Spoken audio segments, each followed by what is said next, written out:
Fala, meus queridos! Professor Adilson aqui para mais uma aulinha de geografia, né? Hoje, galera, vamos estar aqui com um formato um pouquinho diferente, né? Vamos tentar mudar um pouquinho essa dinâmica, vamos ver se a gente faz isso funcionar. É a nossa, digamos assim, a nossa aula piloto. Vamos ver se funciona essa aula no quadro. Espero que vocês gostem, espero que fique claro para vocês. Qualquer dúvida, qualquer sugestão, deixa aqui para mim nos comentários para eu poder saber aí o que ele pode estar melhorando aí, mudando aí para a nossa próxima aula de quadro, beleza, galera? Nossa aula de hoje, vamos estar dando continuidade aos estudos sobre o continente asiático. Asiático, eu botando um S no final aí que não existe. Sobre o continente asiático.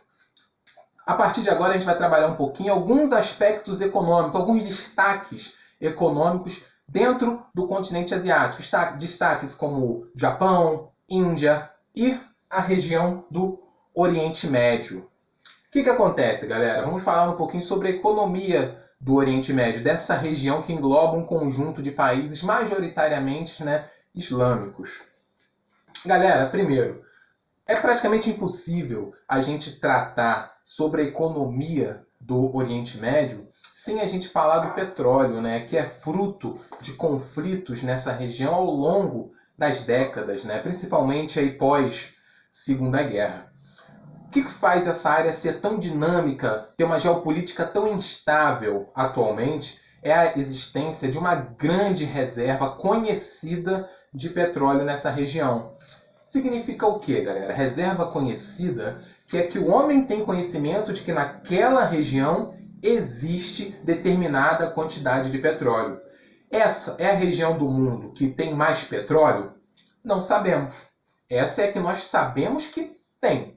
Mas pode ter áreas desconhecidas ainda no planeta que tenham reservas ainda maiores. Mas, com o avanço da geologia, dos estudos da petroquímica, o homem encontrou no Oriente Médio, as empresas, principalmente as empresas petrolíferas, encontraram no Oriente Médio sua grande fonte. Significa o quê? Segundo estudiosos, cerca de 60% de todo o petróleo em reserva, toda a reserva de petróleo em quantidade do mundo você encontra nessa região. É a reserva conhecida. Principalmente, eu fiz o desenho do mapa, tá mais ou menos, é só para a gente poder tentar ilustrar. Principalmente na área aqui da Arábia Saudita. A Arábia Saudita que é uma monarquia árabe, caso vocês não saibam. Principalmente na Arábia Saudita, na região que é conhecida como o Golfo Pérsico, que não engloba apenas a Arábia Saudita. Porém, a Arábia Saudita detém no seu território a maior porção dessa reserva de petróleo. Mas essa reserva do Golfo Pérsico, ela engloba também países como o Iraque, o Irã e a Arábia Saudita. São países conflituosos nessa região, que têm acesso a essa reserva de petróleo. O que acontece? Essa existência de petróleo nessa região fez com que se organizasse, em décadas passadas, a OPEP, Organização dos Países Exportadores de Petróleo. O que é isso? É como se fosse, vamos dizer a grosso modo, como se fosse uma cooperativa de países que produzem petróleo, que exportam petróleo, melhor dizendo, que tem petróleo em suas reservas. E existem países, não só no Oriente Médio, mas em outras regiões da Ásia, algumas regiões da América. Um exemplo, aqui na América do Sul, a Venezuela faz parte desse país, dessa organização de países exportadores de petróleo. Sabemos que na América do Sul, a Venezuela é o país que tem a maior reserva conhecida. Tecnicamente, a sexta maior reserva do mundo está na Venezuela. O que acontece? É uma organização que serve para padronizar a produção e a exportação de petróleo. Ela serviu para diminuir a concorrência entre os países que tinham petróleo, para que todos pudessem lucrar bastante com a exploração desse recurso natural.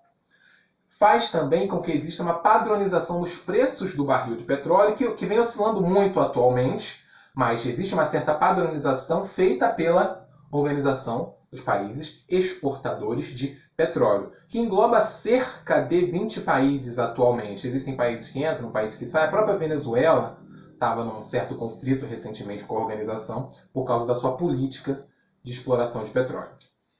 Galera, O Oriente Médio não se baseia apenas em petróleo, né? Quando se trata de economia, as matrizes econômicas dos países elas têm que ser diversificadas.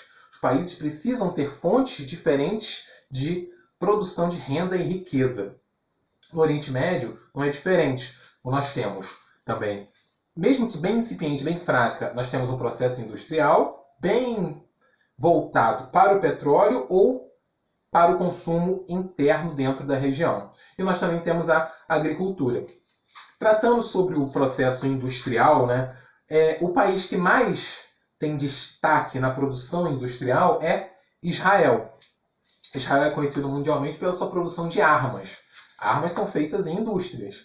Pode não parecer, mas a produção bélica é uma atividade industrial rentável para os países que têm essa matriz industrial. Ou seja, você tem destaque para a produção de armas e para a produção de alimentos. É até um pouco antagônico, né? Você produz comida e você produz arma, como destaque dentro da região. Nós sabemos que a região do Oriente Médio é uma região que tem um clima mais árido, com uma pluviosidade mais baixa. Isso dificulta bastante a produção agrícola, certo?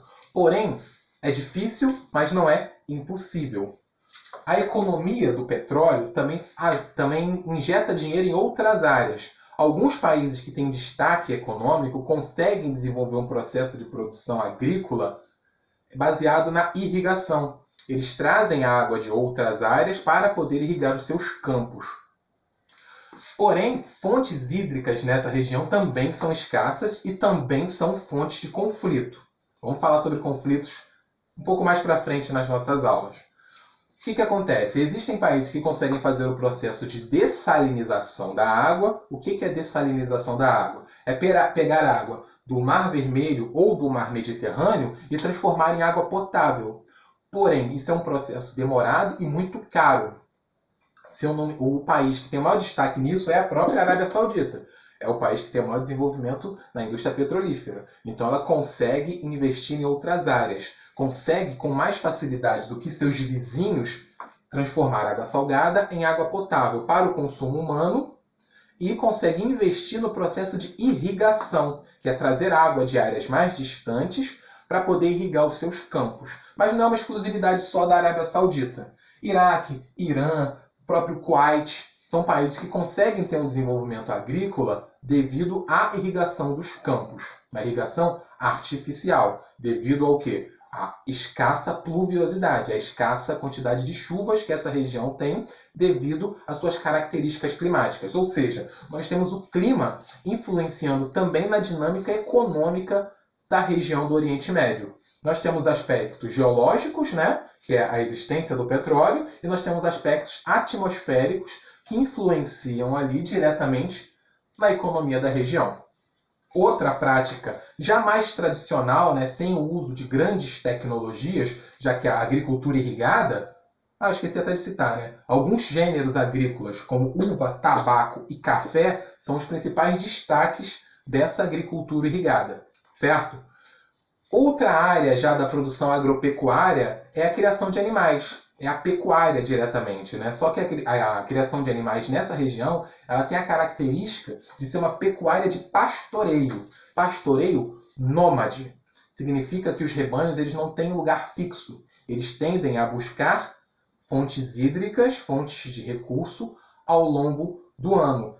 Os pastores das ovelhas, né, as pessoas que trabalham nisso, tendem a ser uma produção mais artesanal, mais tradicional, sem grandes investimentos tecnológicos, feitos pela camada mais pobre da população, onde eles trafegam com o rebanho ao longo dos territórios em busca dos recursos para poder alimentar aquele rebanho. O rebanho não tem um lugar fixo durante o ano. Não existem cercas, digamos assim. Grandes propriedades cercadas onde os animais ficam. Eles trafegam, né? Eles transitam pelo território dos países em busca dos recursos. Isso a gente chama de pecuária tradicional, né? Ou pastoreio nômade, onde os pastores levam seus rebanhos, principalmente cabras e ovelhas, que são animais que tendem a sobreviver melhor nesse tipo de clima, né? Com menos disponibilidade de água, com temperaturas mais elevadas, são animais que resistem mais.